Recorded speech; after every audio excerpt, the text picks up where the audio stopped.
નમસ્કાર, નવપ્રવાહ ગુજરાત ન્યૂઝમાં આપનું હાર્દિક સ્વાગત છે।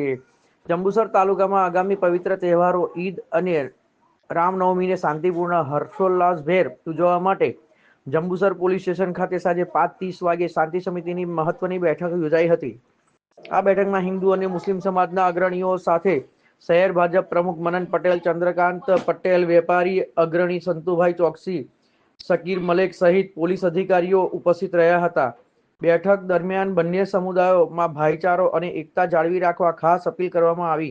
ઉપરાંત ઈદની નમાઝ અને રામ જન્મોત્સવની શોભાયાત્રાના રૂટ અને સમય અંગે વિસ્તૃત ચર્ચા કરી આયોજન કરવામાં આવ્યું।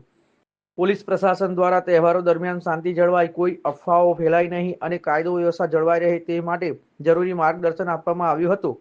પોલીસ અને સ્થાનિક આગેવાનોએ સાથે મળી બંને તહેવારોને ભાઈચારા સાથે સૌહાર્દની ભાવનાથી ઉજવવાનો સંકલ્પ વ્યક્ત કર્યો હતો।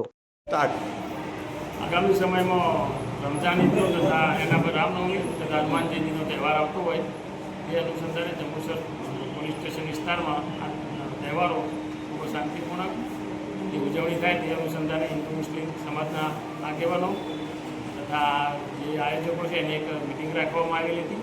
જે મિટિંગમાં તમામ આગેવાનોએ તથા લોકોને આ તહેવાર શાંતિપૂર્ણ પૂર્ણ થાય એ માટે જરૂરી સૂચનાઓ આપેલી છે અને તેમના તરફથી પોલીસની અથવા બીજા કોઈ વહીવટીતંત્રની કોઈ જરૂરિયાતો હોય તો એ બાબતે પર ધ્યાન દોરવા માટે જણાવવામાં આવેલું હતું।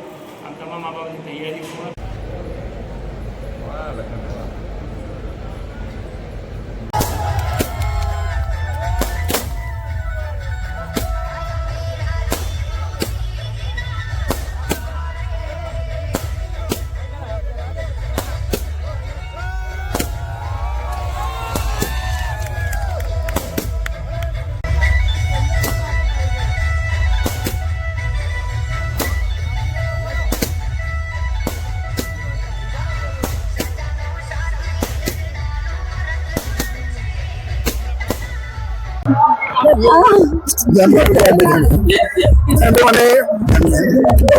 jangan